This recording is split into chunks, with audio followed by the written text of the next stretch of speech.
เรื่องของปฏิจจสมุปบาทเป็นเรื่องที่เราต้องทำความเข้าใจให้ดีนะเพราะถ้าเราเข้าใจเรื่องปฏิจจสมุปบาทดีเนี่ยการเข้าไปสู่คลองแห่งทิฏฐิว่า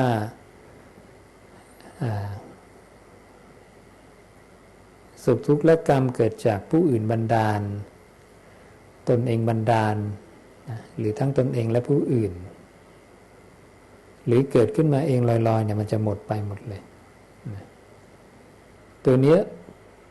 อิทัปปัจจยตาและปฏิจจสมุปบาทมันจะตอบโจทย์ได้ดังนั้นถ้าเราไม่เข้าใจเรื่องปฏิจจสมุปบาทเนี่ยมันจะทำให้เข้าใจธรรมะชั้นลึกยากจริงๆธรรมะชั้นลึกในที่นี้ก็คือเรื่องของตัวเราอย่างละเอียดนั่นเองว่ามันเป็นเรื่องของการอธิบายว่าตัวเราเนี่ยไม่ใช่เราเพราะอะไรไอ้ที่ว่าลึกเนี่ยนะเพราะนั้นปฏิจจสมุปบาทอิทัปปัจจยตามันคืออะไรบ้างกฎอิทัปปัจจยตาเนี่ยโยมต้องท่องได้นะท่องกันได้ไหมเนี่ยได้ใช่ไหมบางคนได้บางคนอาจจะไม่ได้นะโยมมัน4 บรรทัดเองมันต้องอยู่ในหัวเลยเข้าใจไหมอิมัสสมิงสติอิทังโหติเมื่อสิ่งนี้มีสิ่งนี้ย่อมมีจำไปก่อนไอ้สิ่งนี้คืออะไรไม่รู้นะจำไปก่อนจำไปให้แม่นให้คล่องปากขึ้นใจนะอิมัสสุปาทาอิทังอุปัชชติเพราะการเกิดขึ้นแห่งสิ่งนี้จึงเกิดขึ้น นะ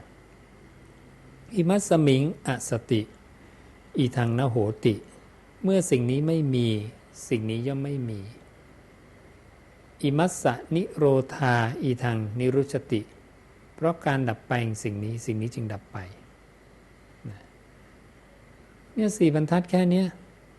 ต้องจำให้ได้จำให้แม่นนะทีนี้ต่อไปเนี่ยมันจะโยงไปถึงปฏิจจสมุปบาท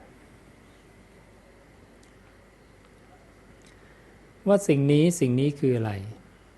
แล้วเราจะได้เข้าใจว่าปฏิจจสมุปบาทมันจะประกอบด้วยอิทัปปัจจยตานี่แหละทีนี้ยกตัวอย่างให้เราเห็นง่ายๆกลางๆสายของปฏิจจเช่นว่าถ้าผัสสะมีเวทนาจะมีผัสสะคือสัมผัสทางตาหูจมูกลิ้นกายใจของเราเนี่ยถ้าสัมผัสทางตามาแล้วหรือทางหูมาแล้วเนี่ยเวทนาจะเกิดขึ้นโยมลองสังเกตสุขทุกข์ที่เกิดในใจเนี่ยมีอะไรเป็นเหตุพระพุทธเจ้าบอกอะไรเกิดมาเองลอยๆโดยไม่มีสาเหตุเนี่ยไม่มีนะทุกอย่างเกิดมาแต่เหตุเวลาเราไม่สบายใจทุกข์ใจเราสาวไปดูเมื่อกี้ได้ยินเสียงที่ไม่น่าพอใจเมื่อกี้เห็นรูปที่ไม่น่าพอใจเวลาเรามีความสุขความพอใจขึ้นมาเราได้กลิ่นที่น่าสูดดมได้สัมผัสทางตาที่น่าพอใจสัมผัสทางหูที่น่าพอใจเห็นนะพระศาสดาจึงบอกว่าผัสสะเป็นเหตุให้เกิดเวทนานี่ไงอิทัปปัจจยตาเมื่อสิ่งนี้มีสิ่งนี้ย่อมมีสิ่งนี้ในที่นี้ก็ยกเอาผัสสะเมื่อผัสสะมีเวทนาจะมีเพราะการเกิดขึ้นแห่งผัสสะเวทนาจึงเกิดขึ้นถูกต้องไหมถ้าผัสสะไม่มีเวทนาจะไม่มีเพราะการดับไปแห่งผัสสะเวทนาจะดับไปดังนั้นถ้าผัสสะทางตาไม่มีทุกข์อันเกิดจากการเห็นรูปหรือสุขอันเกิดจากการเห็นรูปก็จะไม่เกิดขึ้น พระศาสดาบอกว่าสมณพราหมณ์เหล่าใดก็ตามที่จะบัญญัติความสุขและความทุกข์ขึ้นมาก็ต้องอาศัยผัสสะเป็นเหตุปัจจัยจึงจะบัญญัติสุขทุกข์ขึ้นมาได้ถ้าเว้นจากผัสสะแล้วนะการบัญญัติสุขทุกข์เนี่ยมีขึ้นมาไม่ได้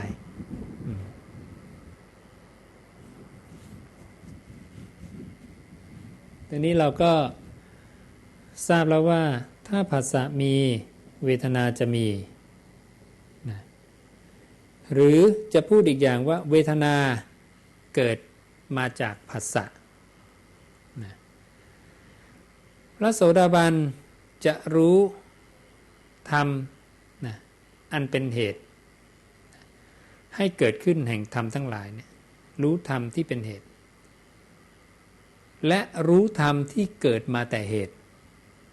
นะดังนั้นโสดาบันจะรู้ธรรมที่เป็นเหตุคือผัสสะเป็นเหตุของอะไรของเวทนาและโสดาบันจะรู้ธรรมที่เกิดมาแต่เหตุว่าเวทนาเกิดมาแต่เหตุคือมีผัสสะเห็นนะพระเจ้าใช้คำว่าเหตุอย่างเดียวรู้ธรรมมันเป็นเหตุแล้วก็ธรรมที่เกิดมาแต่เหตุ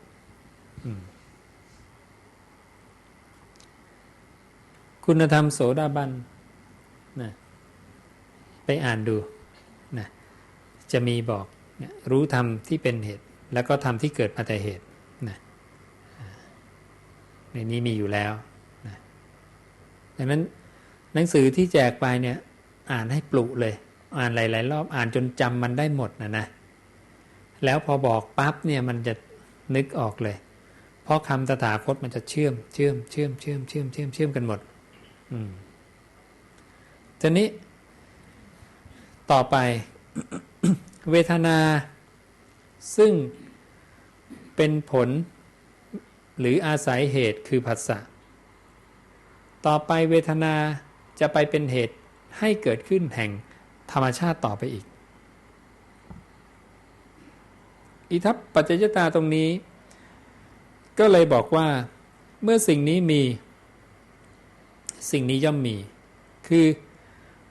เมื่อเวทนามีนะตัณหาย่อมมีเพราะการเกิดขึ้นแห่งเวทนาตัณหาจึงเกิดขึ้นเมื่อเวทนาไม่มี ตัณหาย่อมไม่มีเพราะการดับไปแห่งเวทนาตัณหาจึงดับไปนี่อิทัปปัจจยตาในขั้นตอนต่อมาในส่วนของเวทนาเมื่อกี้เป็นอิทัปปัจจยตาในส่วนของผัสสะเป็นเหตุให้เกิดเวทนาตอนนี้เป็นอิทัปปัจจยตาว่าเวทนาเป็นเหตุให้เกิดตัณหาและต่อไปจะเป็นอิทัปปัจจยตาที่บอกว่าตัณหาเป็นเหตุให้เกิดอุปาทานนี่อาจจับมาง่ายๆ3ช่วงแค่นี้ไอ้ธรรมชาติที่มันเป็นเหตุปัจจัยซึ่งกันและกันต่อมาอย่างเนี้ยพระองค์เรียกมันว่าปฏิจจสมุปบาทดังนั้นปฏิจจสมุปบาทก็คืออิทัปปัจจยตาแต่ละอันแต่ละเหตุปัจจัยไล่เรียงต่อกันไปเรื่อยๆเพราะมีอุปทานเป็นปัจจัยจึงมีภพเพราะมีภพเป็นปัจจัยจึงมีชาติเพราะมีชาติเป็นปัจจัยชรามรณะโสกะปริเทวะทุกขะโทมนัสอุปายาสะทั้งหลายจึงเกิดขึ้นครบถ้วนแก่เจ็บตายทุกโศกร่ำไรลำพันธ์ไม่สบายกายไม่สบายใจมีขึ้นเพราะเหตุปัจจัยอย่างนี้ถอยขึ้นมาดังนั้นถ้าถอยขึ้นไปตายมีเพราะอะไรมีเพราะเกิดชัวร์ไหมชัวร์นะอันนี้เกิดมีเพราะอะไรมีเพราะภพคือมันมีสถานที่เกิดหรือภพคือผืนนาเมล็ดพืชจะงอกได้ต้องอาศัยผืนนานะดังนั้นชาติคือการงอกขึ้นของต้นไม้เนี่ยนะการงอกเป็นต้นจากเมล็ดเนี่ย มันมีได้ เพราะเมล็ดไปอาศัยผืนนาตั้งอาศัยในผืนนาซึ่งเรียกว่าภพชาติจึงมีเพราะภพสถานที่ตั้งอาศัยของจิตสถานที่จิตอาศัยในการสร้างการเกิดภพมีเพราะอุปาทานเพราะการเข้าไปจับยึดไปยึดถือนะอุปาทานมีเพราะตัณหาเป็นเหตุให้เกิดอุปาทานยึดเพราะอะไรเพราะอยากความอยากตัณหานำพาไปสู่สิ่งนั้นนะเมื่อมีตัณหานะจึงมีอุปาทานขึ้นมานะนี่เราต้องท่องตรงนี้ให้ได้ให้คล่องจึงบอกว่าปฏิจจสมุปบาทต้องคล่องปากขึ้นใจนึกในใจต้องนึกได้เลยแล้วจะโยงใยธรรมะได้ง่าย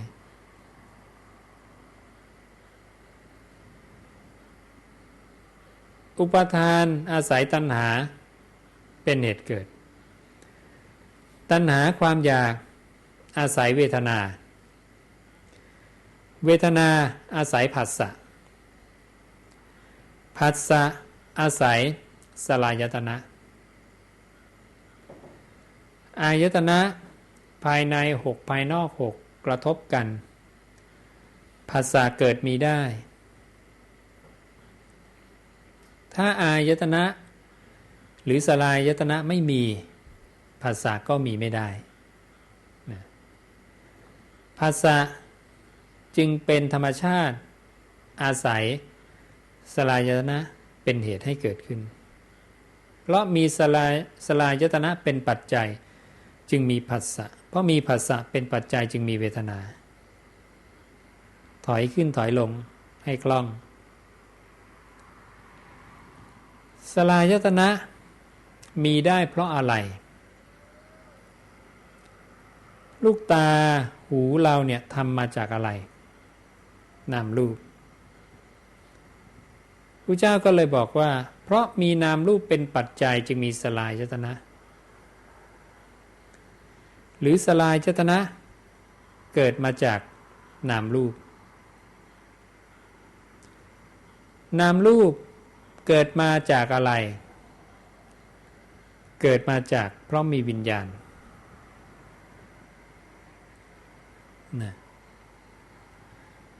นามรูปอาศัยวิญญาณวิญญาณคือผู้รู้แจ้งในอารมณ์ที่เข้ามารู้แจ้งนามรูปทั้งสี่รู้รูปเวทนาสัญญาสังขารเป็นการเกิดที่ไม่เหมือนกับการเกิดแบบสัตว์ในครรภ์ว่าลูกเกิดออกมาจากท้องพ่อแม่ไม่ใช่แต่การเกิดนี้หมายถึงการปรากฏขึ้นโดยอาศัยกันและกันในการเกิดขึ้นที่พระศาสดาอุปมาเหมือนแสงกระทบกับฉากจะมีแสงก็ต้องมีฉากจะมีฉากก็ต้องมีแสงโดยอุปมาว่าเรือนหลังหนึ่งมีหน้าต่างทางทิศตะวันออกมีฝาเรือนทางทิศตะวันตกถ้าแสงอาทิตย์ส่องมาทางหน้าต่างทางทิศตะวันออกแล้วแสงจะปรากฏหน้าที่ไหนสาวกก็บอกว่าปรากฏที่ฝาเรือนด้านทิศตะวันตก พระศาสดาถามว่าถ้าฝาเรือนไม่มีล่ะแสงปรากฏที่ไหนสาวกบอกแสงปรากฏที่ดินพระศาสดาบอกถ้าดินไม่มีล่ะแสงปรากฏที่ไหนสาวกบอกแสงปรากฏที่น้ำพระตถาคตบอกถ้าน้ำไม่มีล่ะสาวกบอกแสงย่อมไม่ปรากฏพระองค์บอกถูกต้องฉันใดก็ฉันนั้นวิญญาณที่เปรียบเหมือนแสงเนี่ยมีเพราะนามรูปสี่ขันธ์นามรูปมีเพราะวิญญาณอาศัยการเกิดขึ้นอย่างนี้ นี่คือการอาศัยการเกิดขึ้นในแบบวิญญาณกับนามรูปให้เข้าใจดังนั้นปฏิจจสมุปบาทมันจะมีอยู่สองแบบแบบหนึ่งที่พระศาสดาตรัสสุดแค่นามรูปกับวิญญาณนามรูปมีเพราะวิญญาณวิญญาณมีเพราะนามรูปยันกันไปมาอย่างนี้แล้วก็จบปฏิจจสมุปบาทตรงนี้และยังมีบอกอีกว่าคลองแห่งการเรียกก็ดีคลองแห่งการบัญญัติก็ดีคลองแห่งการพูดจาก็ดีเรื่องที่จะต้องรู้ด้วยปัญญาก็ดีมีขึ้นเพราะการทำงานของวิญญาณกับนามรูปสัตว์โลกจึงเกิดบ้างแก่บ้างตายบ้างอุบัติบ้างเพราะวิญญาณกับนามรูปเท่านั้นเองที่มันทำงานกันนี่ภาพรวมมันเป็นอย่างนี้ ทีนี้ปฏิจจสมุปบาทที่ลึกขึ้นไปอีกถึงอวิชชาดังนั้นปฏิจจะให้เราลองจำก่อนว่าสุดแค่วิญญาณกับนามรูปแค่นี้ทั้งก้อนแค่นี้เป็นระบบการทำงานของขันธ์ทั้งห้าเพราะขันธ์ห้าเรารู้จักแล้วว่ามีรูปเวทนาสัญญาสังขารวิญญาณวิญญาณทำงานโดยไปตั้งอาศัยในขันธ์ทั้งสี่อย่างนี้วิญญาณหรือจิตหรือใจอันเดียวกันผู้เจ้าตรัสไว้บอกกับภิกขุทั้งหลายเนี่ยสิ่งที่เรียกกันว่าจิตบ้างมโนบ้างวิญญาณบ้างนั้นเนี่ยดวงหนึ่งเกิดขึ้นดวงหนึ่งดับไปตลอดวันตลอดคืนนี่คือการทำงานของวิญญาณกับนามรูปจึงเป็นเหตุให้สัตว์เนี่ยท่องเที่ยวไปในสังสารวัฏ เพราะสัตว์คือผู้ที่เข้ามาหลงยึดขันธ์ทั้งห้าหลงยึดรูปเวทนาสัญญาสังขารวิญญาณสัตตะสัตตาสัตตานังสัตตานังเข้ามาหลงยึดวิญญาณวิญญาณไปตั้งอาศัยในนามรูปก็หลงยึดนามรูปอีกต่อหนึ่งเป็นทอดไปหลงยึดหลายชั้นดังนั้นลำดับเหตุของการเกิดขึ้นของสรรพสิ่งในโลกนี้ก็คือสายปฏิจจสมุปบาทที่สุดแค่วิญญาณกับนามรูปอย่างนี้นะทีนี้ปฏิจจะที่เลยไปถึงสังขารทั้งหลายกับอวิชชาสังขารทั้งหลายก็คือเป็นการสรุปภาพรวมของทั้งก้อนเนี่ยเรียกว่าสังขารทั้งหลายหรือเชื่อมโยงไปสู่คำว่าสังคตธรรมธรรมที่ถูกปรุงแต่งได้ทั้งก้อนเนี่ยมีเพราะอวิชชาคือไม่รู้พระองค์จึงเรียกว่าสัตว์ผู้มีอวิชชาเป็นเครื่องกั้นตัณหาเป็นเครื่องผูกเนี่ยแล่นไปอยู่เนี่ยเข้ามายึดในระบบตรงนี้ดังนั้นถ้าเราสวมปฏิจจสมุปบาทที่สุดแค่วิญญาณกับนามรูปแล้วเอาปฏิจจสมุปบาทนะที่พูดไปถึงนะอวิชชาและสังขารทั้งหลายนะเราจะเห็นว่าพระศาสดาเนี่ยเปลี่ยนบทพยัญชนะตรงคำว่านามรูปเนี่ยเป็นสังขารทั้งหลายเราต้องลองนะเอาสายปฏิจจสองอันเนี่ยมาทาบทับกันปั๊บเนี่ยบทพยัญชนะทั้งหมดเนี่ยจะเหมือนกันหมดเลยจะผิดกันแค่คำว่านามรูป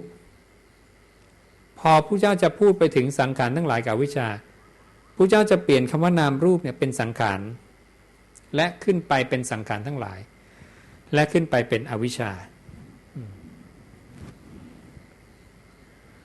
นั่นก็คือสิ่งหนึ่งเข้ามาหลงยึดขันธ์ห้าเข้ามาหลงยึดระบบตรงนี้เพราะการที่มีอวิชชาเป็นเครื่องกั้นมันนะทำให้มาหลงยึดตรงนี้สิ่งหนึ่งนี้ พระองค์เรียกมันว่าสัตตานังที่ตัด ตอบกับราทะว่าราทะความพอใจอันใดราคะอันใดนันทิอันใดตัณหาอันใดที่เข้าไปมีอยู่ในรูปเวทนาสัญญาสังขารวิญญาณการติดแล้วคล้องแล้วการที่สิ่งหนึ่งเนี่ยมาติดแล้วคล้องแล้วซึ่งขันธ์ห้าเนี่ยจึงถูกเรียกว่าสัตว์ดังนั้นคำว่าสัตว์เป็นบัญญัติศัพท์ที่ใช้เรียกสิ่งหนึ่งที่กำลังมีอวิชชาแล้วเข้ามาหลงยึดขันธ์ห้าแต่ถ้าอวิชชาหมดไปแล้วความเป็นสัตว์ก็หมดไปบัญญัติศัพท์นี้จะค่อยๆหมดไปสิ่งหนึ่งนี้ก็จะถูกเรียกใหม่ว่าวิมุตติญาณทัศนะผู้รู้ในวิมุตติสิ่งหนึ่งนี้คงที่ตลอดมันไม่ใช่สังคตะมันไม่ใช่ขันธ์ห้าไม่ใช่สังคตธรรมเมื่อไม่ใช่สังคตธรรมพระเจ้าก็บอกธรรมชาติมันมีสองสังคตธรรมกับอสังคตธรรมธรรมที่ถูกปรุงแต่งได้กับปรุงแต่งไม่ได้เมื่อมันไม่ใช่สังคตธรรมมันก็คืออสังคตธรรมมันเป็นอสังคตะธรรมชาติที่ปรุงแต่งไม่ได้ไม่มีอะไรไปปรุงแต่งมันคงที่หรือเรียกอีกอย่างว่าอมตะคือไม่ตายมีอยู่ตลอดในเมื่อพวกเราทุกคนก็เป็นสัตว์พวกเราทุกคนเป็นสัตตานังสัตว์ผู้มีอวิชชาเป็นเครื่องกั้นนั่นแสดงว่าพวกเราทุกคนเนี่ยกำลังถูกนิยามด้วยบัญญัติศัพท์ว่าสัตว์ดังนั้นสภาพความเป็นจริงของพวกเราจริงๆคือสิ่งหนึ่งนั่นเองอาตมาถึงบอกว่าทุกคนมีสภาวะความไม่ตายอยู่ในตัวอยู่แล้วแต่มีอวิชชาเป็นเครื่องกั้นตัณหาเป็นเครื่องผูกพาให้เข้ามาหลงยึดห้าธรรมชาติที่มันแก่เจ็บตายเราเลยต้องแก่เจ็บตายไปกับห้าธรรมชาตินี้ทุกโศกไปกับห้าธรรมชาตินี้ทุกเพราะการแปรปรวนของรูปทุกเพราะการแปรปรวนของเวทนาสัญญาสังขารเป็นอย่างนี้นะนี่คือภาพรวมที่บอกให้เห็นนะเราจะได้รู้ว่ามาวัดปฏิบัติธรรมรักษาศีลธรรมไปทำอะไรนะ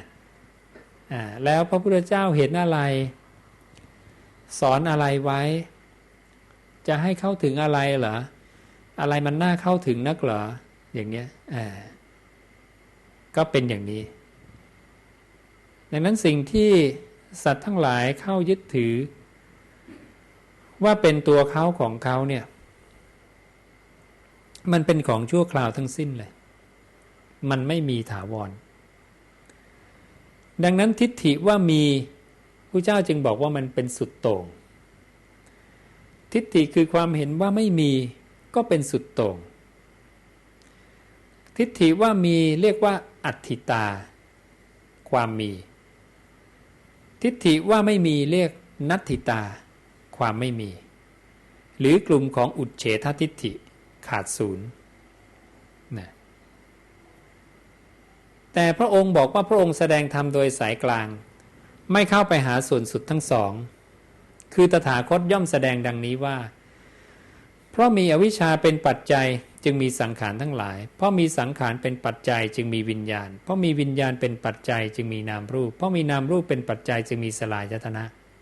เพราะมีสลายยตนะเป็นปัจจัยจึงมีผัสสะเพราะมีผัสสะเป็นปัจจัยจึงมีเวทนาเห็นนะพระองค์กำลังบอกว่าความมีกับความไม่มีมันเป็นสุดโต่งไม่ใช่ผิดแต่ธรรมชาติทั้งหลายอาศัยกันและกันในการเกิดขึ้นอย่างนี้ไปเรื่อยๆและอาศัยกันและกันในการดับไปเพราะความจางคลายดับไปโดยไม่เหลือแห่งอวิชชานั้นนั่นเทียวจึงมีความดับแห่งสังขารเพราะมีความดับแห่งสังขารจึงมีความดับแห่งวิญญาณไล่ดับจนกระทั่งชาติคือการเกิดดับชรามรณะจะดับไปด้วยเราเข้าไปดับเหตุ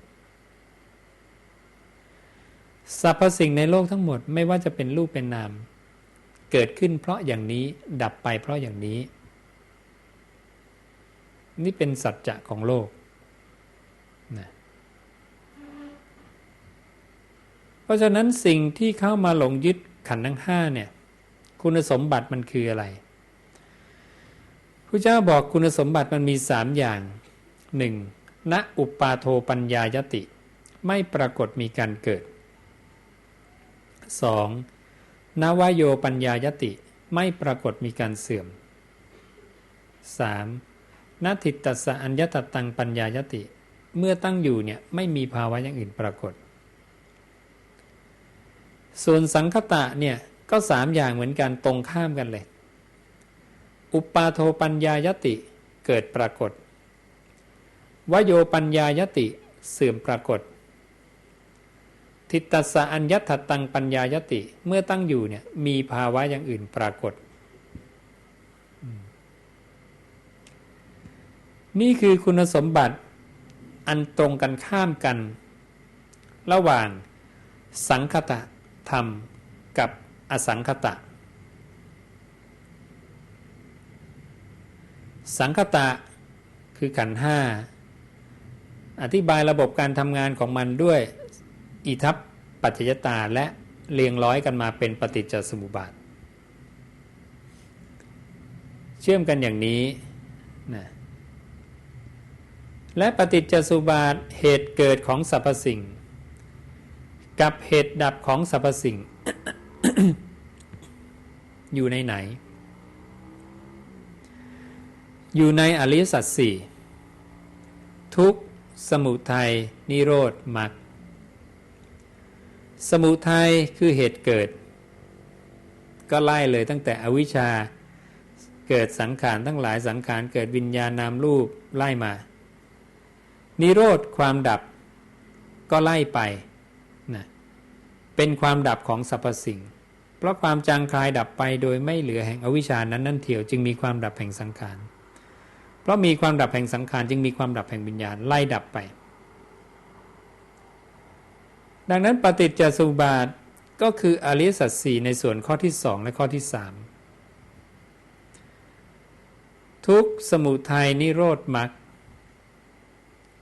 เหตุเกิดของกองทุกข์และเหตุดับไปของกองทุกข์และผู้ที่เข้าไปเห็นตรงนี้เส้นทางเดินที่จะทำให้รู้แจ้งตรงนี้ก็คือมรรคอริยมรรคมีองค์8หรืออริยอัตถังคิกมรรคหนทางอันประเสริฐ8ทาง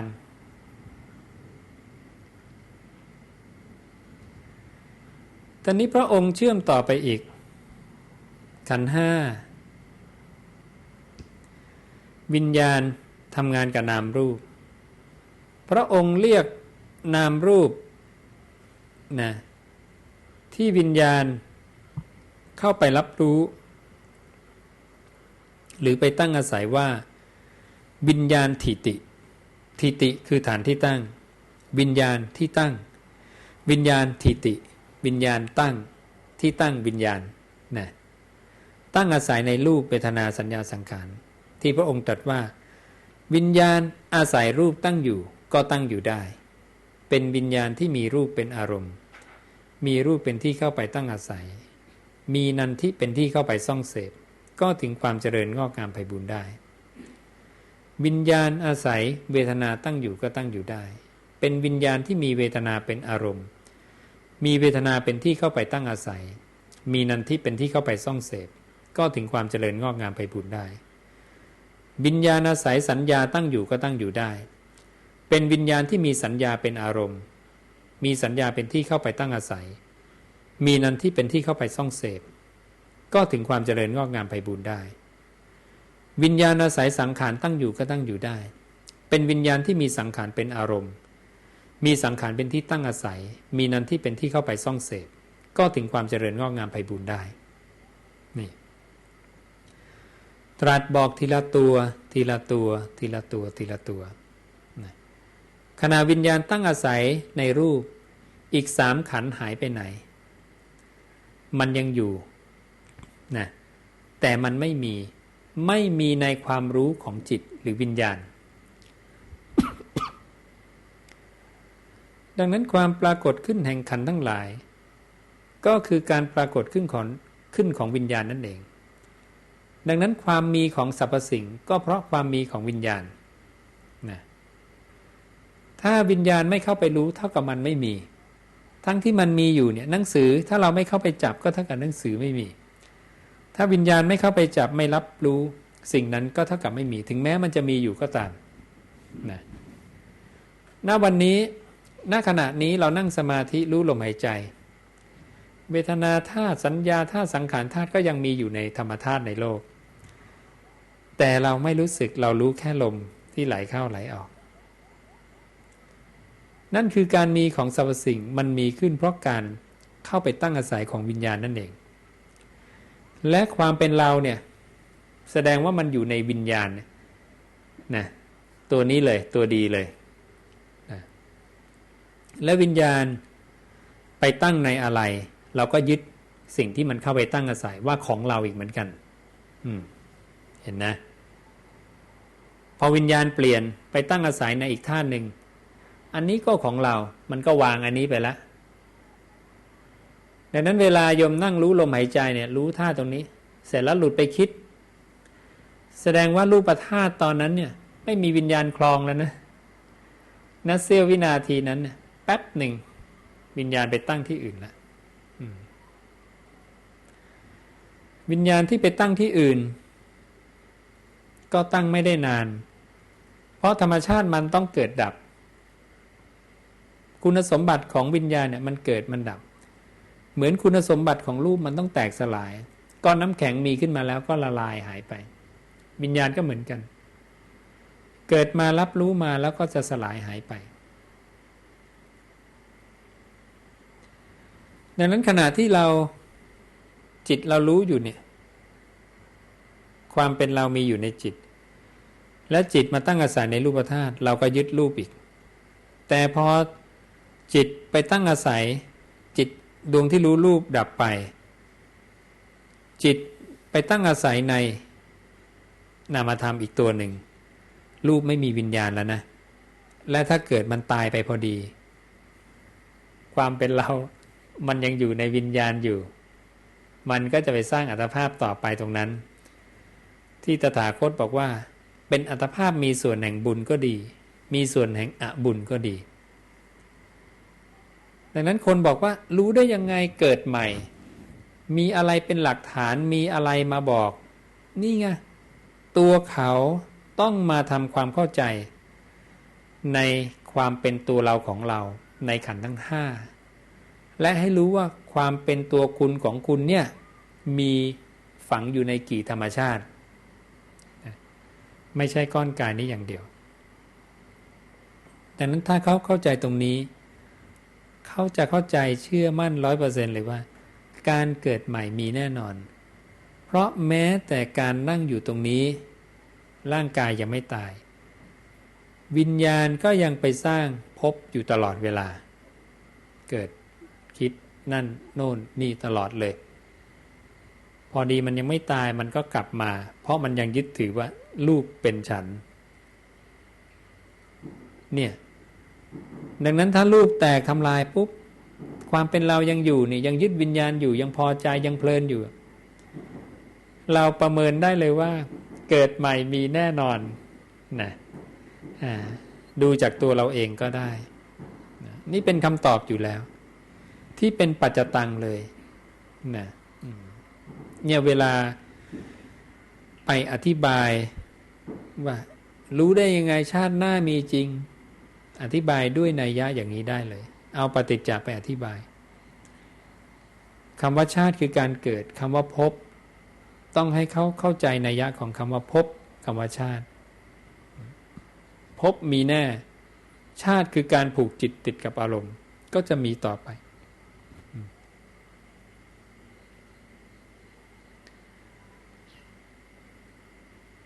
พระองค์บอกว่าถ้าเธอคิดถึงสิ่งใดดำริถึงสิ่งใดหรือมีจิตฝังหรือปักลงไปในสิ่งใดสิ่งหนึ่งอยู่สิ่งนั้นย่อมเป็นอารมณ์เพื่อการตั้งอยู่ของวิญญาณ ดังนั้นวิญญาณถีติ ก็คือสิ่งที่เป็นการตั้งอาศัยของวิญญาณนั่นเองนะเป็นอารมณ์ของวิญญาณ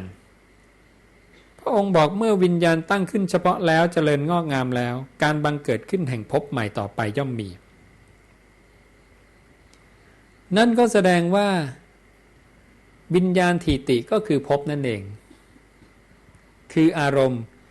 คือที่ตั้งอาศัยของวิญญาณคือภพเรียกว่าภพคือ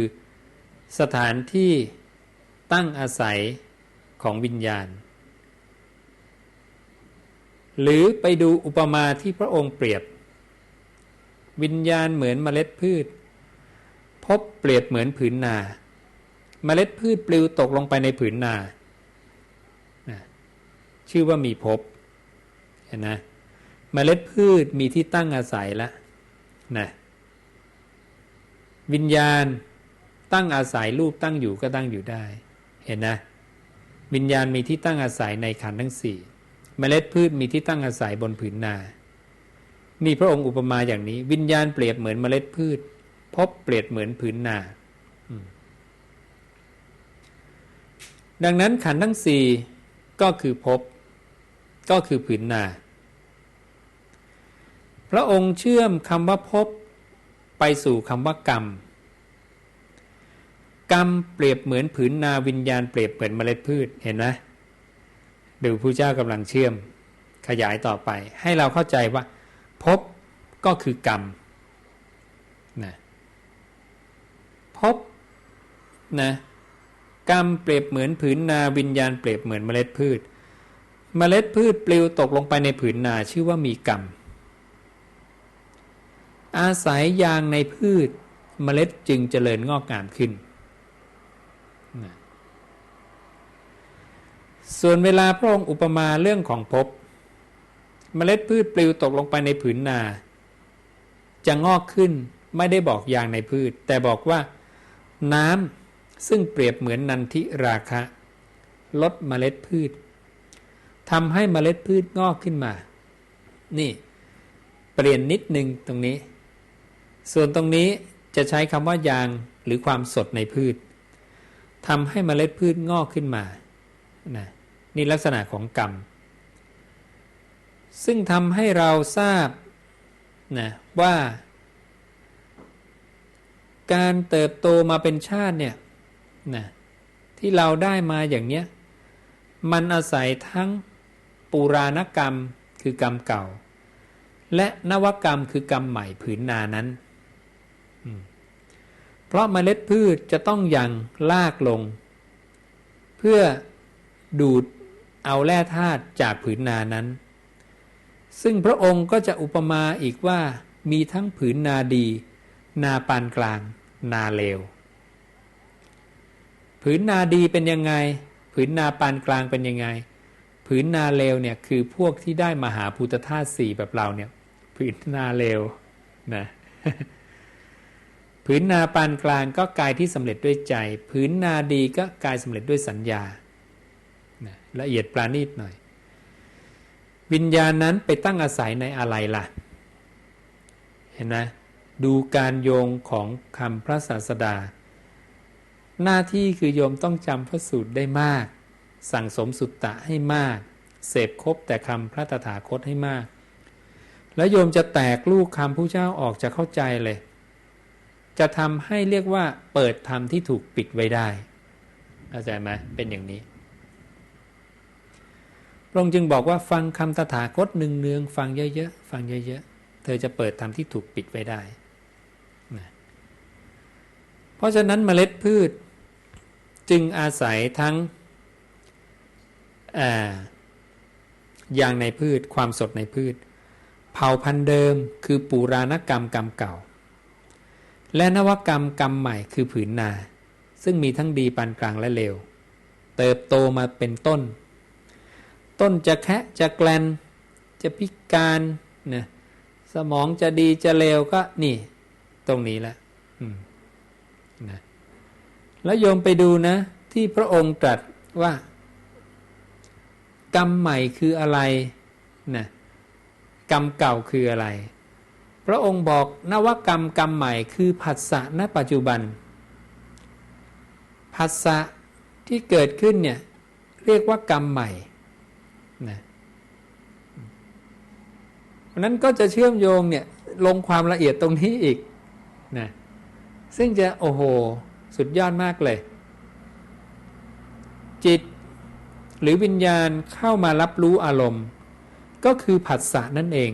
ใช่ไหมหรือสัมผัสสองสิ่งมากระทบกันคือสัมผัสพระองค์จึงตรัสไว้ในอีกพระสูตรหนึ่งว่าผัสสะเป็นเหตุให้เกิดขึ้นแห่งกรรมเห็นนะผู้ใดกล่าวอย่างนี้ชื่อว่ากล่าวตรงตามที่เรากล่าวไม่เป็นการกล่าวตู่เราด้วยถ้อยคำที่ไม่จริงนั่นคือการกระทบของธรรมชาติเนี่ยวิญญาณกับนามรูปขันธ์ใดขันธ์หนึ่งในสี่ขันธ์เป็นเหตุให้เกิดกรรมการกระทบก็คือผัสสะพระองค์จึงบัญญัตินิทานะสัมภวะแห่งกรรมเหตุเป็นแดนเกิดของกรรมอาศัยผัสสะเพราะผัสสะเห็นนะตรงมากเลยเมล็ดพืชปลิวตกมาพัวกระทบก็คือมีผัสสะนะกรรมเกิดแล้วภพเกิดแล้วนะผืนนาดีนาเลวนาปานกลางแล้วแต่และพอโยงไปว่าบุคคลคิดถึงสิ่งใดดำริถึงสิ่งใดภพเกิดแล้วใช่ไหมกรรมเกิดแล้วใช่ไหมดังนั้นเวลาเราคิดดีคิดไม่ดีเป็นภพแล้วใช่ไหมถ้าร่างกายตายไปก็นั่นนะอัตภาพใหม่ตามความคิดทันทีเลยจึงมีพุทธวจนะที่พระองค์ตรัสว่าถ้าเธอคิดในเรื่องอกุศลต้องรีบดับให้ไวที่สุดนะเปรียบเหมือนบุรุษมีไฟไหม้ลุกโผล่เสื้อผ้าหรือไฟไหม้ผมบนศีรษะคนคนนั้นต้องใช้ฉันทะวายามะอุตสาหะอุโสลหิอปัตติวานีสติสัมปชัญญะอย่างแรงกล้าเพื่อที่จะดับไฟนั้นเสียโดยด่วนนะอกุศลก็เหมือนกันก็ต้องรีบดับอกุศลนั้นเสียโดยด่วนฉันใดก็ฉันนั้นเพราะนั่นคือความเป็นเราเนี่ยเข้าไปตั้งอาศัยในอารมณ์นั้นเป็นภพแล้วถ้าพลาดพลั้งเนี่ยร่างกายตายไปพอดีอัตภาพจะได้ตามนี้เลยดังนั้นการที่จิตคนเราเนี่ยไปมีอกุศลคิดอาฆาตพยาบาทจองเวรปองร้ายกันนะเบียดเบียนกันอกุศลทั้งนั้นนะจึงเป็นเหตุให้เขาไปสู่อบายทุกขติวินิบาตนรกนะพระองค์จึงบอกรีบดับให้ไวดังนั้นเนี่ยพระองค์เนี่ยเมตตาสงสารผู้ที่กำลังมีจิตเข้าไปตั้งอาศัยในอารมณ์นั้นอยู่ถูกต้องไหมดังนั้นจึงไม่มีประโยชน์ในการที่จะไปคิดโกรธแค้นอาฆาตใดๆพระองค์จึงบอกว่าอย่าไปผูกเวรกันเลยอันตรายเกิดกับใครเกิดกับไอ้คนผูกเวรในตัวเรานี่แหละนะพอย้อนไปดูพุทธวจนะที่พระองค์ตรัสว่ามีโจรเอาเลื่อยมาเลื่อยอวัยวะเธออย่าเปล่งวาจาชั่วหยาบอย่ามีจิตคิดประทุษร้ายในโจรนั้นแถมยังมีโจรนั้นเนี่ยเป็นอารมณ์เมตตาให้เธอมีเมตตาโดยอาศัยโจรนั้นเนี่ยเป็นอารมณ์นะเพราะอะไรเพราะพระองค์ไม่ต้องการให้เราไปอบายถ้าเรากำลังเครียดแค้นเลยโหเองเลื่อยขาแขนข้าเนี่ยจะขาดไม่ขาดแลอยู่แล้วนะเครียดแค้นอยู่นั้นนะถามว่าได้อะไรอันตรายเกิดกับเราเองนะอันตรายยังไม่ได้เกิดกับโจรนะขนาดนั้นแต่เรากำลังได้แล้วนะเนี่ยเป็นอย่างนี้นี่ให้เข้าใจว่าทำไมโอ้โหผู้เจ้ายอมขนาดนี้เชียวเหรอเนี่ยก็คือมันพระองค์เห็นแล้วการทำงานของจิตเนี่ยมันเป็นอย่างนั้นนะนี่เป็นเหตุผลว่าทำไมผู้เจ้าสอนอย่างนี้นะเดี๋ยวเราจะบอกโหผู้เจ้าไม่มีเหตุผลเลย แค่มันหยิบเลื่อยเองก็โดนชกแล้วนะใช่ป่ะมันไม่ใช่อย่างนั้นนะ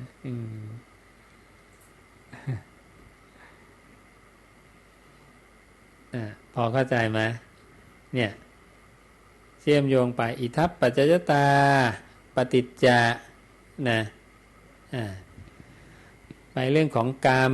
เรื่องของภพนะเรื่องของวิญญาณทิฏฐินะสังคตะอสังคตะคุณสมบัติเป็นยังไงนะเนี่ยครอบคลุมหมดเลยมันจะเชื่อมโยงกันนะขอการพระอาจารย์เชิญบุคคลคิดถึงสิ่งใดดำริถึงสิ่งใด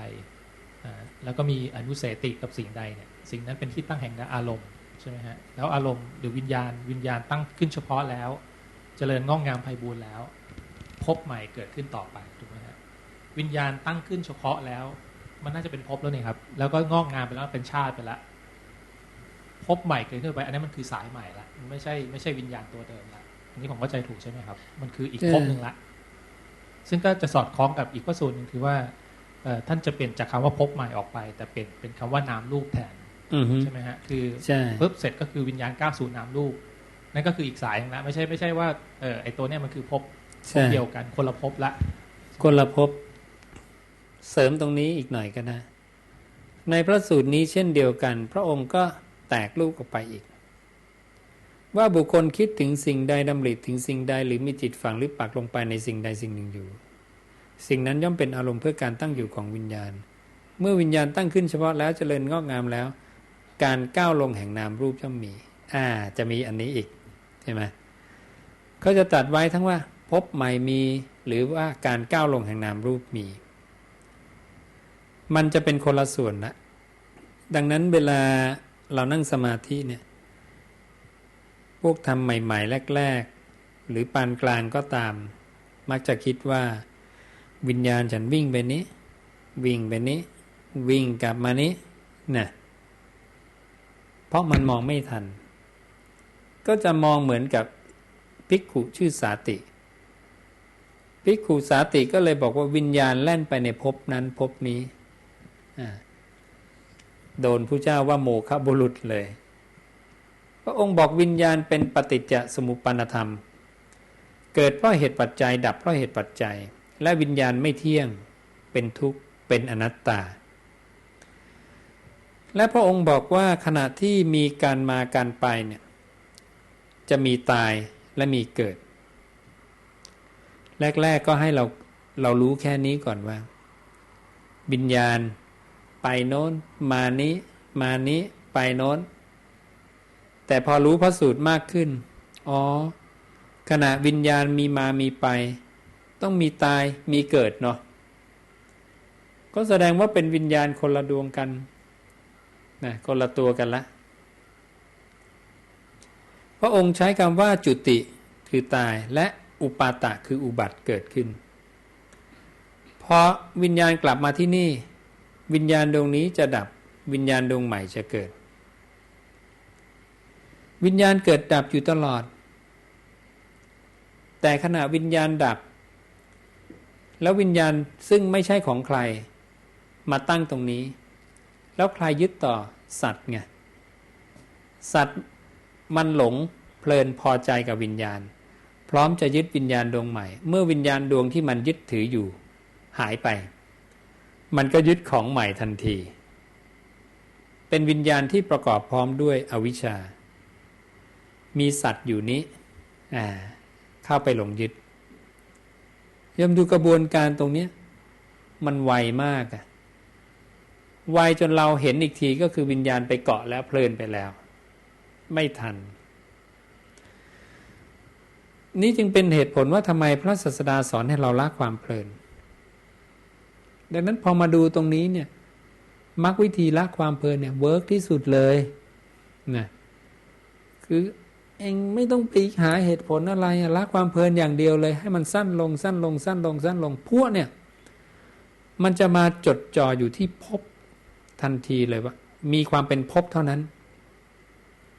และมันจะมาจ่ออยู่ที่การที่วิญญาณดับเกิดดับเกิดดับเกิดอยู่แค่นี้เนี่ย พอเราทิ้งอารมณ์ไปเรื่อยๆได้เร็วดุจกระพริบตาเราจะเริ่มเห็นตรงนี้ไงดับเกิดดับเกิดดับเกิดเนี่ยปั๊บนี่ก็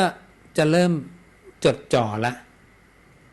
พอทิ้งอารมณ์เร็วดุจกระพริบตาแสดงว่ากำลังต้องมีมากแล้วจ่อเข้าไปอีกจะเห็นละว่าวิญญาณไม่เที่ยงจางคลายดับไปนะ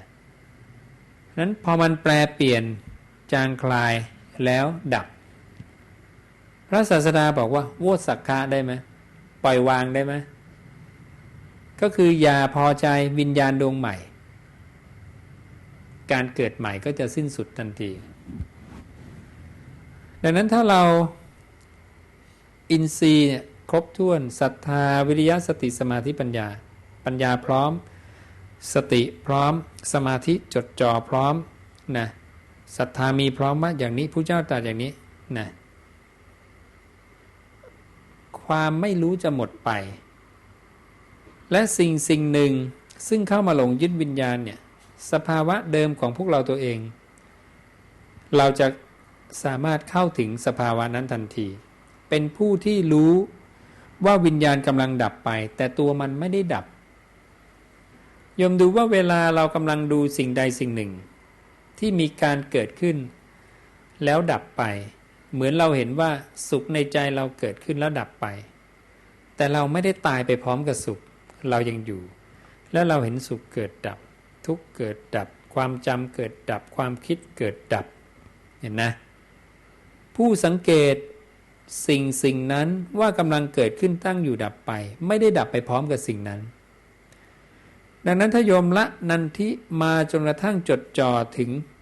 เร็วดุจกระพริบตาแล้วโยมจ่อเข้าไปอีกโยมก็จะเห็นวิญญาณเกิดดับและโยมก็จะเริ่มเข้าใจว่ามีสิ่งหนึ่งที่ไม่ได้ดับไปพร้อมกับวิญญาณไอ้นี่อยู่ตลอดเนี่ยและเราก็จะเริ่มเข้าใจสภาวะของตัวเราเองจริงๆว่าตัวเราเองคืออะไรพระองค์จึงตรัสไว้ว่าเธอย่อมยุบย่อมไม่ก่อย่อมขว้างทิ้งย่อมไม่ถือเอาย่อมทำให้กระจายไม่ทำให้เป็นกองย่อมทำให้มอดไม่ทำให้ลุกโผล่ดังนั้นเมื่อยุบขันธ์ห้าไม่ก่อซึ่งขันธ์ห้าทำให้กระจายซึ่งขันธ์ห้าไม่ทำให้เป็นกองซึ่งขันธ์ห้านะขว้างทิ้งซึ่งขันธ์ห้าไม่ถือเอาซึ่งขันธ์ห้าทำให้มอดซึ่งขันธ์ห้าไม่ทำให้ลุกโผล่ซึ่งขันธ์ห้านะเป็นอันว่าผู้นั้นเนี่ยยุบแล้วดำรงอยู่ดังนั้นมันมีสภาวะหนึ่งเนี่ยที่เห็นว่าที่รู้ว่าวิญญาณดับไปและวิญญาณดวงใหม่กำลังจะเกิดขึ้นแต่ไม่ไปยึดแล้วไอ้สภาวะนี้อยู่ตลอดนะไม่ได้เกิดดับมีตลอดเลยเพราะเราเช็คหมดแล้วนี่รูปเกิดดับเวทนาเกิดดับสัญญาเกิดดับสังขารเกิดดับพอจะมาเจอวิญญาณเกิดดับเนี่ยยากนิดหนึ่งดังนั้นมันจะมาติดตรงนี้นิดหนึ่งละการเห็นวิญญาณเกิดดับจะเห็นยากเราก็จะคิดว่าจิตหรือวิญญาณเนี่ยคือของฉันไม่เห็นมันดับเลยดูยังไงว่ามันดับให้ดูยังไงว่ามันดับให้ดูว่ามันเปลี่ยนก่อนถ้ามันเปลี่ยนเนี่ยมันต้องมีดับแน่เลยแต่เราดูไม่ทันนะหลักการเดียวกันอารมณ์ใดที่เปลี่ยนอารมณ์นั้นต้องดับจะดูทันหรือไม่ทันแค่นั้นเองดังนั้นภายใต้หลักการเดียวกันพระองค์จึงให้เอาอริยสัจสี่ไปจับในวิญญาณว่าวิญญาณเที่ยงไหมไม่เที่ยงสิ่งใดไม่เที่ยงสิ่งนั้นเป็นทุกข์ไหมเป็นทุกข์มันต้องแตกสลายสิ่งใดเป็นทุกข์สิ่งนั้นเป็นอนัตตาไหมเป็นคือตัวตนของวิญญาณก็มีชั่วคราวแล้วหายไปมีมาหายไปเห็นนะสิ่งใดเป็นอนัตตาสิ่งนั้นนั่นไม่ใช่ของเราเนตังมะมะเนโสมัสมินั่นไม่ใช่เป็นเรานะเมโสอัตตานั่นไม่ใช่ตัวตนของเรานั่นแสดงว่าวิญญาณก็ไม่ใช่ตัวตนของเรานะไม่ใช่ของเราไม่ใช่เป็นเราไม่ใช่ตัวตนของเราเมื่อเรามีปัญญาพิจารณาอย่างนี้บ่อยๆเห็นจ่อตรงนี้บ่อยๆแล้วพิจารณาบ่อยๆ ความพอใจในวิญญาณจะค่อยๆหมดไปต่อไปขั้นตอนในการตรัสรู้ธรรมหรือบรรลุธรรมขั้นสุดท้ายพอวิญญาณดวงนี้ดับโยมหมดความพอใจในวิญญาณพอดีโยมก็จะไม่จับวิญญาณดวงใหม่ต่อไปก็จะมาอยู่ในสภาวะเดิมของตนเองใช่ไหมที่พระเจ้าบอกเมื่อละราคะได้คือความพอใจในขันธ์ทั้งห้าได้อารมณ์สำหรับวิญญาณก็ขาดลงนะวิญญาณก็ไม่มีที่ตั้งอาศัยหลุดพ้นไปเพราะไม่สามารถปรุงแต่งรูปนามได้เพราะหลุดพ้นก็ตั้งมั่นเห็นนะกลับมาสู่สภาวะเดิมเป็นความตั้งมั่นเพราะตั้งมั่นก็ยินดีในตนเองเมื่อยินดีในตนเองก็ไม่หวั่นไหวเมื่อไม่หวั่นไหวย่อมปรินิพพานเฉพาะตนการปรินิพพานก็คือหลุดออกจากความพอใจยึดมั่นในขันธ์ทั้งห้าไม่เอาวิญญาณละนะและไปดูอีกพระสูตรหนึ่งที่พระองค์บอกว่าที่ใดไม่มีวิญญาณที่ใดไม่มีนามรูปเอเสวันโตทุกขสะนั่นแหละคือที่สุดของทุกข์ละชัดนะชัดเลยณที่นี้ไม่มีวิญญาณไม่มีนามรูปที่นี้จึงเป็นที่ที่มีอยู่ตลอดกาลหรือเรียกว่าอสังคตะธรรมชาติที่ไม่มีอะไรไปปรุงแต่งมันได้มีแค่นี้และมีคนถามพระศาสดาอีกว่าสัตว์หลงยึดอะไรนอกจากขันธ์ห้ามีอีกไหมพระเจ้าบอกไม่มีแล้วนะหมดแค่ขันธ์ห้านี่เป็นอย่างนี้นะนั่นก็แสดงว่าภาวะสิ่งหนึ่งเนี่ยที่มันไม่ตายเนี่ยก็คือจะอยู่ระหว่างวิญญาณสองตัวอันนี้ดับปุ๊บหยุดภาพแล้วก็ดวงใหม่จะเกิดขึ้นมาทีนี้ถ้าผมจะซูมเข้าไปอีกในช่องว่างก่อนที่ดวงใหม่จะเกิดขึ้นมาเนี่ยก็คือส่วนประกอบของผัสสะสมมติวิญญาณตัวใหม่จะเกิดขึ้นมันต้องมาจากอายตนะภายในบวกภายนอกแล้วจึงมีวิญญาณขึ้นมาเพราะฉะนั้นเนี่ยถ้าสัตตานังเนี่ยยังมีอวิชชาเป็นเครื่องกั้นมันอยู่มันก็ยังมีความพอใจในอายตนะภายในกับภายนอกฉะนั้นพระศาสดาจึงมีปฏิปทาที่สะดวกต่อการเข้ามรรคผลนิพพานคือว่ากระจายผัสสะก็คืออายตนะภายในไม่เที่ยงภายนอกไม่เที่ยงวิญญาณจึงไม่เที่ยงอันนี้ถึงจะทำให้มันปล่อยได้ใช่ใช่นั้นถ้าเรามาพิจารณาผัสสะปุ๊บเนี่ยมันก็จะคนละขั้นตอนกับเมื่อกี้นิดหนึ่งเพราะเมื่อกี้นี่เจาะลงไปถึงวิญญาณแล้วแต่เวลามาพิจารณาผัสสะเนี่ยเท่ากับว่าวิญญาณนี่เป็นเราไปแล้วเพราะผัสสะมันจะมีตามีรูปมีวิญญาณทางตาและเมื่อตากระทบรูปมีวิญญาณเข้าไปรู้3องค์ประกอบวิญญาณนี่เป็นวิญญาณประกอบพร้อมด้วยอวิชชาละมีสัตว์ละเข้าไปยึดถือละทีนี้ผมมีข้อสงสัยว่าคำว่าหะมัสมิกับคำว่าอัตตาต่างกันยังไงครับอาจารย์ตรงชุดเนตังมามะนั้นใช่ไหมคนมักจะเข้าใจผิดในเรื่องของอนัตตากับณเมโสอัตตาเนี่ยตรงนี้มันใกล้เคียงกันมันตาเหมือนกันนะโยมต้องดูเหตุปัจจัยปฏิจจสุบาทจะมาช่วยตอบเราตรงนี้อย่างดีว่าธรรมทั้งหลายเกิดแต่เหตุอนัตตาก็เกิดแต่เหตุอนัตตาเกิดจากเหตุคือทุกขังองค์เรียกทุกเขอนัตตสัญญาถ้าเห็นทุกขังจะเห็นอนัตตาหรือในพระสูตรที่พระองค์บอกว่ารูปไม่เที่ยงใช่ไหมสิ่งใดไม่เที่ยงสิ่งนั้นเป็นทุกข์สิ่งใดเป็นทุกข์สิ่งนั้นเป็นอนัตตานี่พระองค์ไล่เหตุปัจจัยไปเป็นอย่างนี้สิ่งใดเป็นอนัตตาสิ่งนั้นนั่นไม่ใช่ของเรานั่นไม่ใช่เป็นเรานั่นไม่ใช่ตัวตนของเราส่วนใหญ่พระเราจะมาสอนสุดแค่อนัตตาโยมจะแทบไม่เคยได้ยินในชีวิตเลยว่าเนตังมามะคืออะไรเนโสมัสมิคืออะไรนาเมโสตาคืออะไรนะแต่จริงๆแล้วเรื่องนี้เป็นเรื่องหลักที่พระพุทธเจ้าสอนและบอกเป็นปฏิปทาให้ถึงการดับไม่เหลือแห่งสักกายะอย่างนี้เป็นเรื่องใหญ่เลยและตัดไว้มีพระสูตรจำนวนมากที่ตัดไว้เรียงลำดับไปอย่างนี้นั่นคือการเรียงลำดับของเหตุปัจจัยคือเห็นอนิจจังเห็นทุกขังเห็นอนัตตาเห็นเนตังมะมะเนโสมัสมิณเมโสอัตตานะ ไอเนตังมะมะเนโสมัสมินะเมโสตาเนี่ยพระองค์รวม3อันนี้เรียกว่าปฏิปทาให้ถึงความดับไม่เหลือแห่งสักกายะนั้นถอยลงไปนะอนัตตาก็มาจากการแตกสลายสิ่งนั้นจึงถูกเรียกว่าอนัตตาแตกสลายมาจากเสื่อมนะเสื่อมมาจากอะไรเสื่อมมาจากอะไรฮะเกิดถูกต้องเสื่อมต้องมาจากเกิดถ้าไม่เกิดจะมีเสื่อมไหมไม่มีนะเราต้องไปโยงอีกพระสูตรหนึ่งว่าอุปาโทปัญญายติเกิดปรากฏ เสื่อมปรากฏเมื่อตั้งอยู่มีภาวะอื่นปรากฏก็คือเสื่อมเรื่อยๆเกิดเสื่อมเสื่อมเรื่อยๆจับเอามารวมกับอนิจจังทุกขังนะก็คือเกิดเสื่อมเสื่อมเรื่อยๆดับเป็นอนัตตานั่นไม่ใช่ของเราไม่ใช่เป็นเราไม่ใช่ตัวตนของเรานี่ถ้าจับมาเลงทั้งหมดก็เป็นอย่างนี้นะนั่นไม่ใช่ของเราไอเนี้ยมันไม่ใช่ของเรานะนั่นไม่ใช่เป็นเราคือเราไม่ใช่เป็นน้ำเอาตัวเราสวมเข้าไปเนี่ยมันไม่ใช่เป็นเรามันคนละมุมกันนะกะนั่นไม่ใช่ของเราเนี่ยเรารู้ว่าเราอยู่ตรงนี้มันอยู่ตรงนี้มันเนี่ยไม่ใช่ของเราแต่นั่นไม่ใช่เป็นเราเนี่ยมันหมายถึงความรู้สึกที่อันเนี้ยมันคือฝังเข้ามาอยู่ในเราเลยนะเหมือนสุขเนี่ยสุขไม่ใช่ของเราสุขไม่ใช่เป็นเราอันนี้จะเห็นชัดนิดหนึ่งว่าเราจะบอกว่าสุขเป็นฉันสุขฉันทุกข์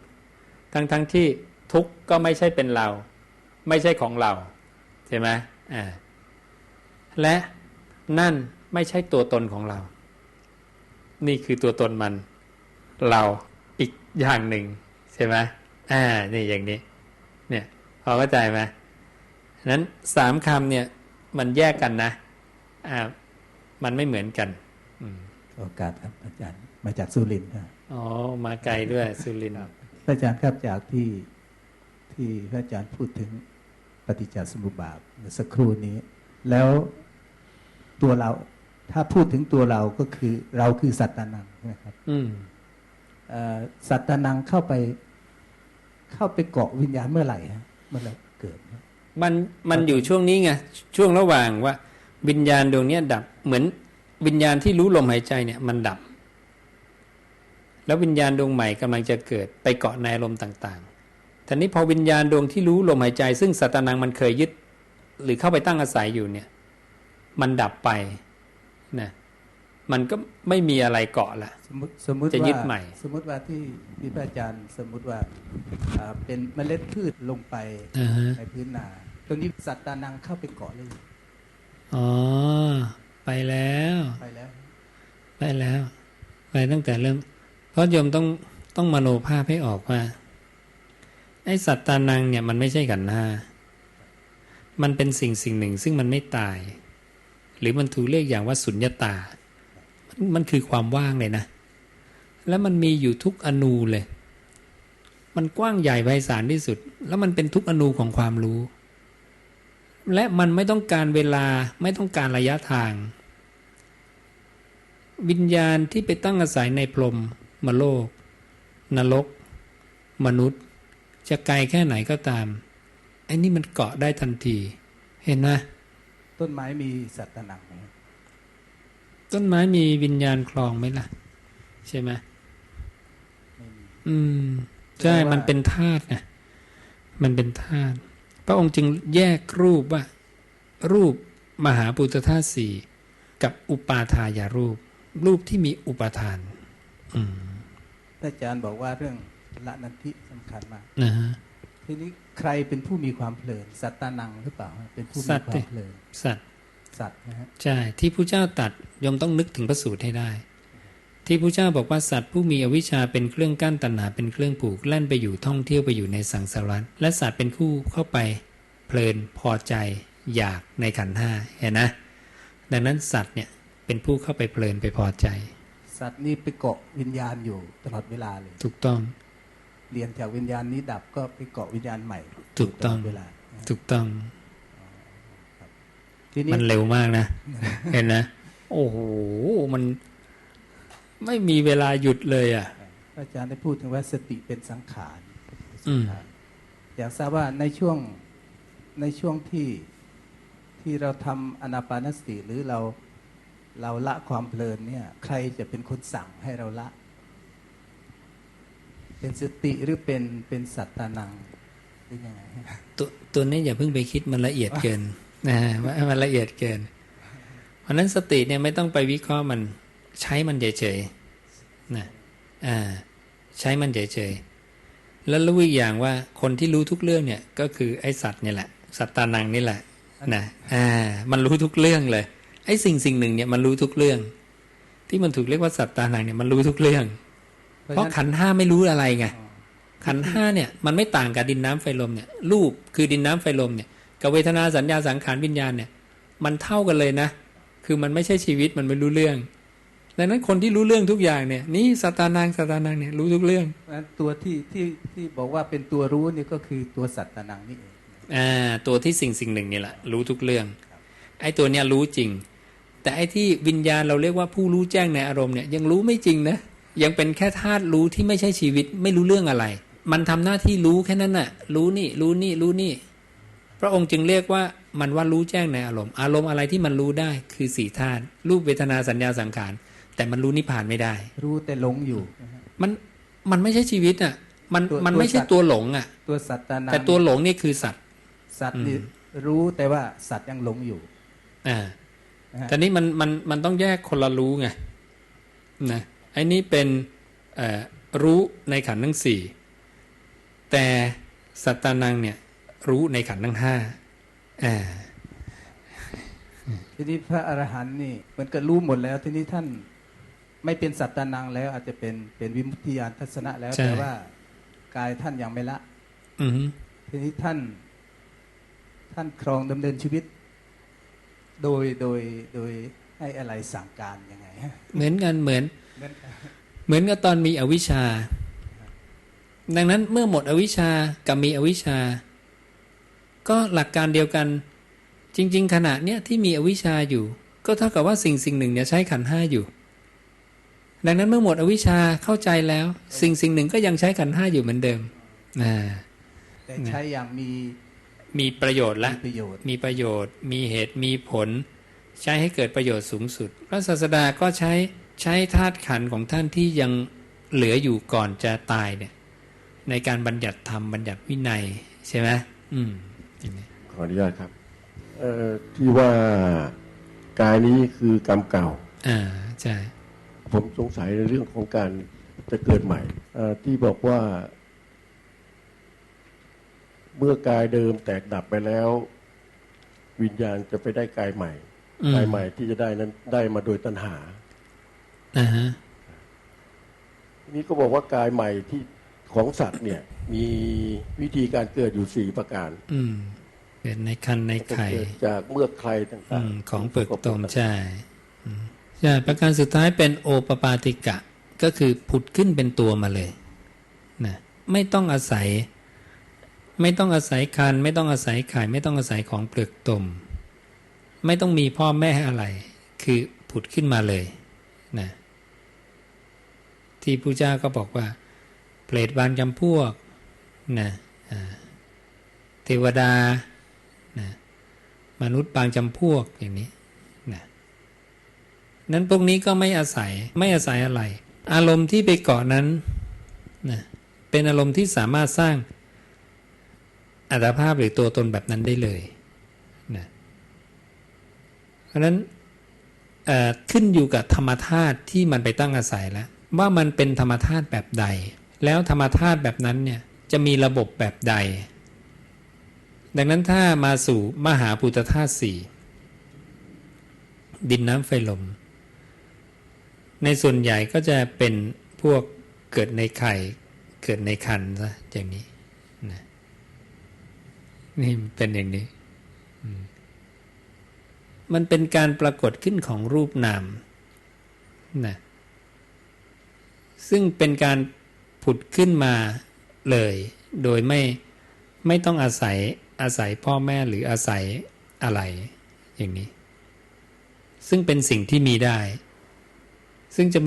มีทิฏฐิบางทิฏฐิว่าโอปปาติกะเนี่ยไม่มี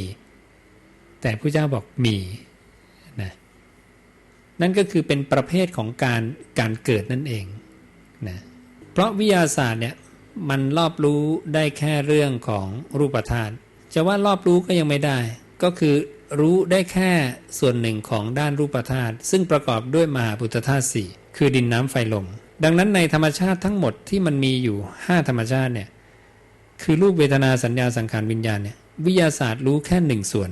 กำลังศึกษาแค่1ส่วนเท่านั้นเองแต่พระพุทธเจ้าเนี่ยรู้ทั้งระบบและรู้ว่าระบบเนี่ยมันมีนามธรรมอย่างหนึ่งเรียกว่าวิญญาณเข้าไปทำงานอยู่กับรูปและนามอีก4ตัวดังนั้นความรู้ของพระเจ้าเนี่ยครอบคลุมกว่าดังนั้นวิทยาศาสตร์เนี่ยไม่สามารถเจาะมาถึงนามธรรมได้เพราะเขาไม่เข้าใจเรื่องวิญญาณไม่เข้าใจนามธรรมอุปกรณ์ทางวิทยาศาสตร์ทุกชนิดถูกสร้างมาด้วยมหาภูตธาตุสี่มหาภูตธาตุสี่ก็สัมผัสกับมหาภูตธาตุสี่เท่านั้นอายตนะตาหูจมูกลิ้นกายก็เป็นใหญ่ในการรับรู้รูปเสียงกลิ่นรสสัมผัสลูกตาจะมารู้สุขทุกข์ไม่ได้นะหูจะมารู้สัญญาไม่ได้ดังนั้นอายตนะ5ไม่สามารถรับรู้นามธรรมใช่ไหมนอกจากนามธรรมคือวิญญาณที่เข้าไปสื่อนะในอายตนะซึ่งเป็นเรียกว่าเป็นเครื่องไต่ต่อนะเนี่ยมันเป็นอย่างนี้ดังนั้นอุปกรณ์ทางวิทยาศาสตร์ไม่มีทางรู้นามธรรมวิทยาศาสตร์จึงไม่สามารถรู้ครอบคลุมขันธ์ทั้ง5ได้นะเป็นอย่างนี้เลยไม่สามารถเอาวิทยาศาสตร์มาอธิบายได้นอกจากวิทยาศาสตร์จะเจาะเข้าไปถึงระบบของจิตกับวิญญาณว่าทำงานกันยังไงอย่างนี้คำว่าโลกธาตุเนี่ยมันเราดูแล้วก็มีนัยยะที่เป็นทั้งเรื่องระยะทางแล้วก็ระยะเวลาซึ่งพระเจ้าบอกว่าพระเจ้าเนี่ยจะไม่เกิดมาซ้ำกันในโลกธาตุเดียวกันเนี่ยนะดังนั้นในโลกธาตุหนึ่งเนี่ยพระเจ้าจะไม่เกิดมาซ้ำกันแต่นี้เราก็จะไปเจอพระสูตรว่าสหัสสีจุลนิกาโลกธาตุบ้างนะทวิสหัสสีบ้างนะมีโลกธาตุอีก3ระดับอีกซึ่งเป็นระดับของระยะทางว่าดวงอาทิตย์ส่องแสงไปสุดมีประมาณเท่าใดทวีขึ้นไปอีกเป็นพันเท่าจะเป็นอีก1โลกธาตุเราก็เลยคิดว่าหรือไกลไปขนาดนั้นอีก1โลกธาตุนั้นจะมีพระพุทธเจ้าขึ้นตั้งสันนิษฐานตรงนี้ไว้ก่อนก็ต้องย้อนกลับมาดูว่าพระพุทธเจ้าเนี่ยตรัสถึงพระพุทธเจ้าองค์ที่ล่วงไปแล้วก่อนท่านเนี่ยกับองค์ที่ยังมาไม่ถึงโดยระยะทางมีบ้างไหมไม่มีเลยนะมีแต่ด้วยระยะของเวลานะว่า91กับที่แล้ว31กับที่แล้วนะ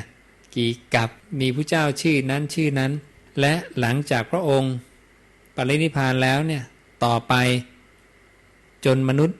อายุลดลงเหลือ10ปีและพัฒนาขึ้นไปถึง 80,000 ปีอีกครั้งหนึ่งพระพุทธเจ้านามว่าเมตเตยะจะมาตรัสรู้แม้ในอนาคตก็พยากรณ์ด้วยระยะของเวลาไม่มีด้วยระยะทางเลยเราก็เลยคิดว่าที่พระเจ้าตรัสว่าการที่พระเจ้าจะไม่มาบังเกิดซ้ำกันในโลกธาตุเดียวกันนั้นเป็นเนื่องด้วยระยะของเวลาทั้งสิ้นไม่เกี่ยวกับระยะทางที่พระองค์ตรัสไว้ในเรื่องโลกธาตุที่ไกลเป็น3ระดับออกไปอย่างนี้นะด้วยการพิจารณาจากพระธรรมที่พระองค์นะได้บอกเอาไว้นะเป็นอย่างนี้นะ ที่พระเจ้าตรัสอธิบายเรื่องนิพพานว่าสิ่งหนึ่งซึ่งบุคคลพึงรู้แจ้งเป็นสิ่งที่ไม่มีปรากฏการณ์ไม่มีที่สุดแต่มีทางปฏิบัติเข้ามาถึงได้โดยรอบนั้นมีอยู่ในสิ่งนั้นเนี่ยไม่มีดินน้ำไฟลมไม่มีความกว้างยาวเล็กสั้นใหญ่งามไม่งามดังนั้นมิติโดยทั่วๆไปที่เราบอกก็คือสิ่งที่มันมีความกว้างความยาวความลึก ใช่ไหมนี่คือลักษณะของมิติแต่ผู้เจ้าบอกอันเนี้ยไม่มีในนั้นนะนั่นแสดงว่ามันไม่มีระยะทางอ่ะมันไม่มีอะไรเลยนะหรือในบางพระสูตรสิ่งนั้นไม่ได้ตั้งอยู่สิ่งนั้นไม่ได้เป็นไปสิ่งนั้นไม่ใช่อารมณ์อารมณ์ก็ไม่ใช่จะว่าตั้งอยู่ก็ไม่ใช่จะว่ามันมีการมาการไปก็ไม่ใช่หมดเลยก็ขออนุโมทนากับภิกขุภิกขุณีอุบาสกอุบาสิกาในทุกๆสถานที่ทั่วโลกทั้งในเอเชียในยุโรปแล้วก็ในอเมริกาแล้วก็พุทธวจนสถาบันทุกที่ที่ได้ติดตามรับชมรับฟังการถ่ายทอดพุทธวจนะโดยสมณะสักยะปุถุยะผู้หนึ่งก็ขอให้เป็นเหตุเป็นปัจจัยให้พวกท่านทั้งหลายมีความเจริญในชีวิตมีความเจริญในธรรมของตถาคตแล้วก็ให้ได้ความเป็นโสดาบันสำเร็จมรรคผลนิพพานในอนาคตการอันใกล้โดยทั่วกันทุกท่านทุกคนเถิด